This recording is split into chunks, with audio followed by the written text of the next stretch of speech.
Welcome sa sip9.com. This video, tutuloy natin ang ating series about trigonometry. No? And kung sinusundan nyo itong series natin na pinag-aaralan natin ay paano kunin yung mga side lengths ng right triangle using trigonometric ratios. No?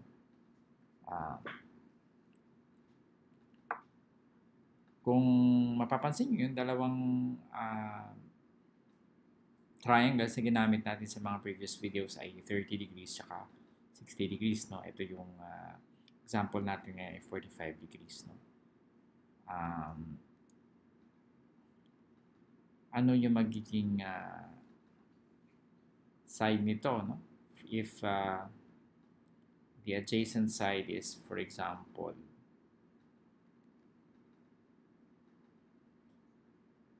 5 kunwari. So pag 5 ito, well, obviously this is a 45 degree triangle. So 5 din ito, di ba?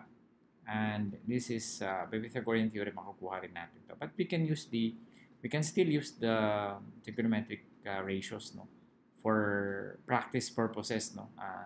Hindi ko sinasabi na pag 5 ito kailangan pa natin gamitin ito, but we will use it for practice, no. So suppose I want to, this is small u, small s, tsaka small t.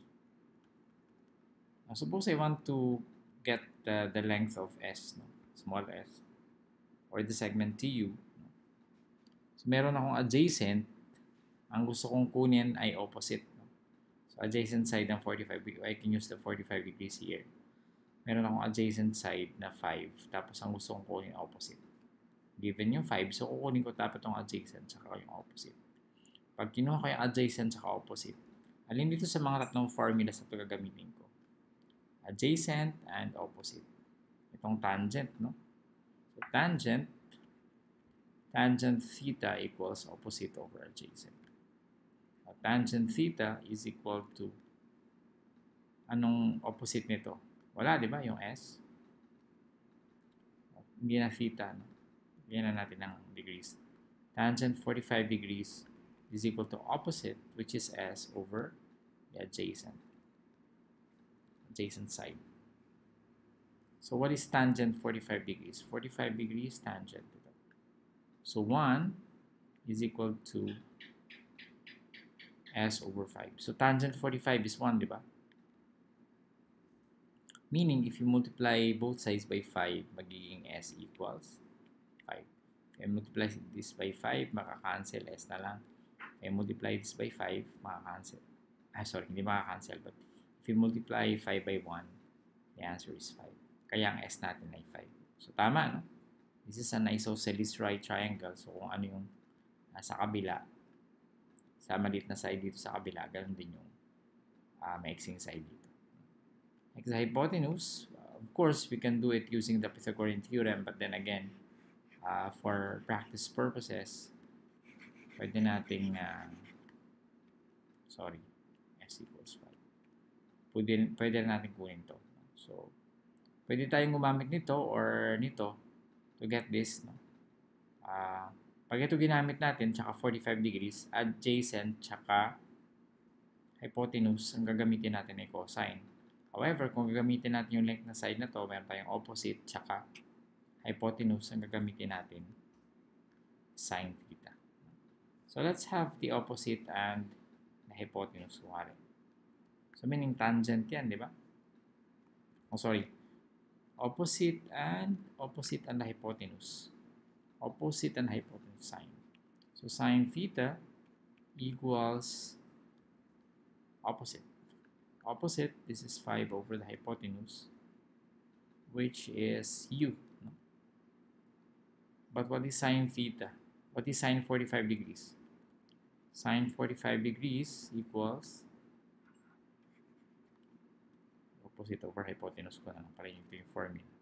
Sine 45 degrees is opposite of 45 degrees. 5 over hypotenuse u. So, ano ang sine 45 muna? Sine 45. Square root of 2 over 2. Square root of 2 over 2 This is 45 degrees and this is the sine. Equals 5 over u. Next, cross multiplying, we have square root of 2u equals 10. 2 times 5, 10. And para u na lang matira dito, we divide both sides by square root of 2. Again, ayaw natin ng square root of 2 sa baba. Ayaw natin ng radical sa baba ng fraction. So, we have to multiply both the numerator and the denominator by square root of 2. Times square root of 2 over square root of 2, we have 10 square root of 2 over 2, no? This is square root of 2 times square root of 2 is 2. So meaning, if we cancel this, so divided by 2, 1, divided by 2, 5, we have 5, u is equal to 5 square root of 2. Okay, so ang u natin ay 5 square root of 2. 5 square root of 2. Okay? Okay, that's it. Nakuha na natin yung lengths ng tatlong sides. Again, if you want to get the other angle, of course, this is a 45 degree triangle. This is also 45 degrees. So, apat na angles, alam natin. This is 90. We know this is 90.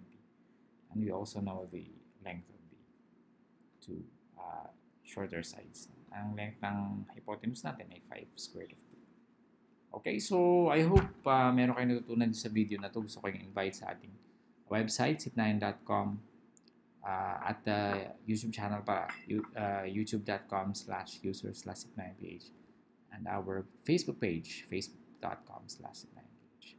Maraming salamat. See you in the next tutorial.